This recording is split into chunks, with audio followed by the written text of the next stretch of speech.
एक व्यक्ति ने महात्मा बुद्ध से पूछा, मेरी जिंदगी में इतने दुख क्यों हैं? इतनी तकलीफें क्यों हैं? इतनी परेशानियां क्यों हैं? तो महात्मा बुद्ध ने उससे कहा, बताओ तुम्हें कौन सा दुख है? उसने कहा, मैं अपने कितने दुख आपको बताऊं? मेरी पूरी जिंदगी ही दुखों से भरी हुई है।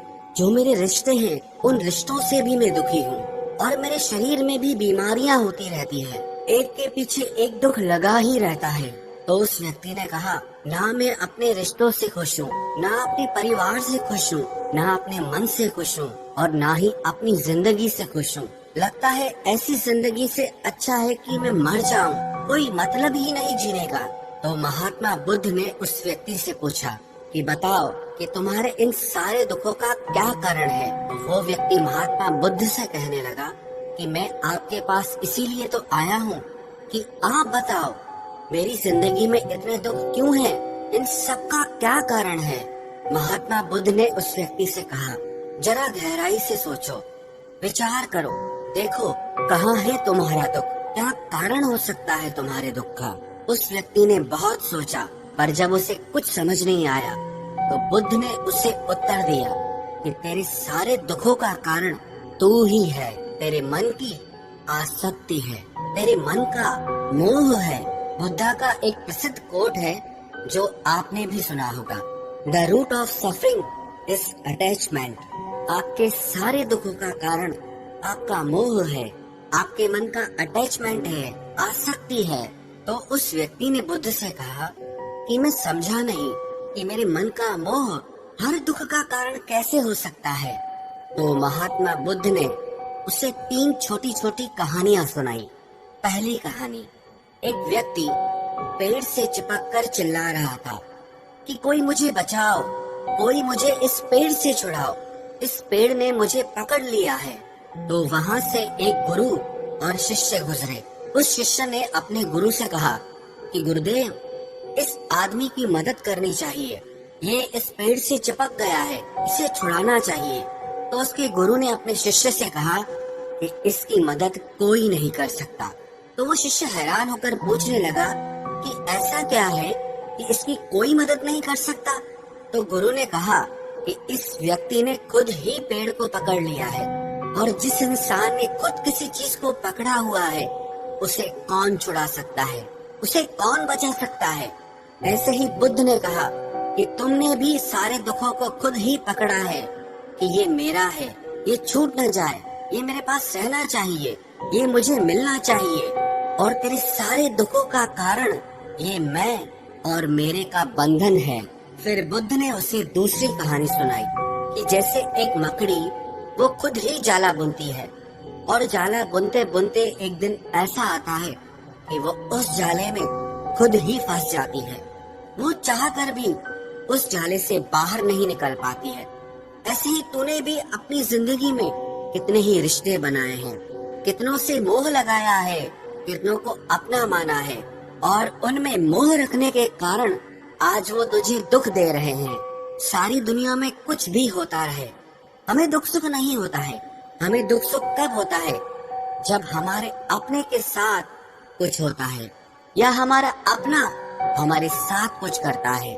फिर महात्मा बुद्ध ने उसे तीसरी कहानी सुनाई कि शहद से भरे एक पात्र में एक उड़ती हुई मक्खी घुस जाती है। उस शहद के मीठे रस में उसे बहुत आनंद आता है, वो बहुत प्रसन्न होती रहती है, और अगर वो चाहे तो थोड़ा सा शहद का रस लेकर के वहाँ से उड़ सकती है। लेकिन वो उस रस में इतना डूब जाती है, इतना खो जाती है कि वो वहाँ से उड़ना ही नहीं चाहती, और उस रस को लेते लेते उसके पंख उसी शहद में फंस जाते हैं। फिर जब तक उसका पेट भरता है वो बुरी तरह से उस शहद में फंस जाती है। फिर वो वहाँ से निकलने की बहुत कोशिश करती है, आगे जाती है, पीछे जाती है, दाएं जाती है, बाएं जाती है, पर वो वहाँ से उड़ नहीं पाती है, वो फंस जाती है उसी में ही।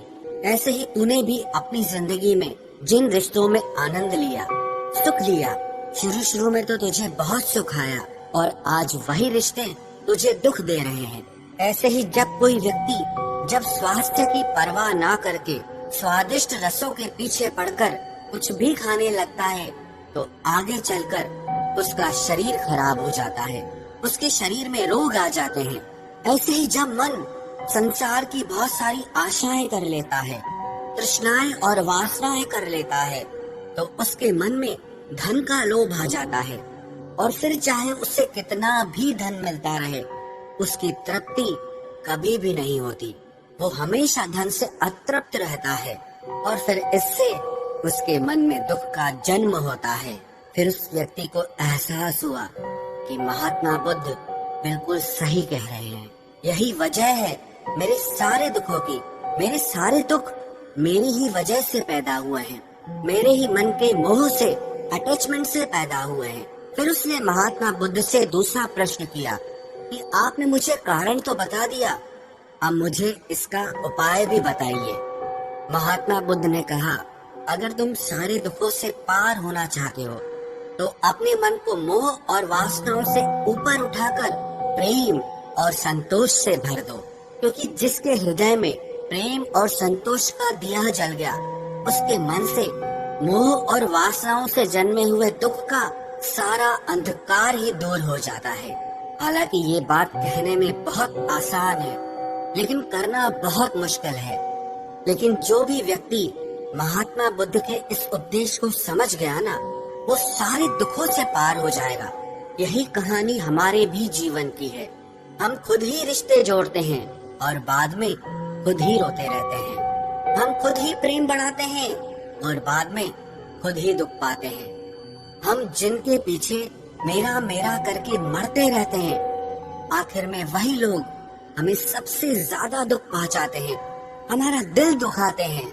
जिनकी खुशी के लिए हम कुछ भी करने को तैयार हो जाते हैं, जिनकी खुशी के लिए हम अपनी सारी जिंदगी कुर्बान कर देते हैं, आखिर में वही हमारे जीवन में दुखों का अंधकार भर देते हैं।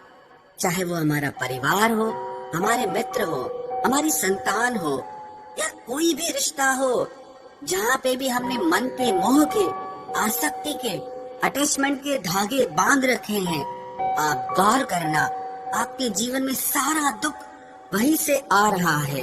तो जो उपाय महात्मा बुद्ध ने उस व्यक्ति से कहा कि मोह और वासनाओं को त्याग करके अपने हृदय में प्रेम और संतोष को भर दो, इस छोटे से उपदेश को अगर हम भी अपनी जिंदगी में उतार लें तो विश्वास रखना, हम जिंदगी के सारे दुखों से अवश्य पार हो जाएंगे।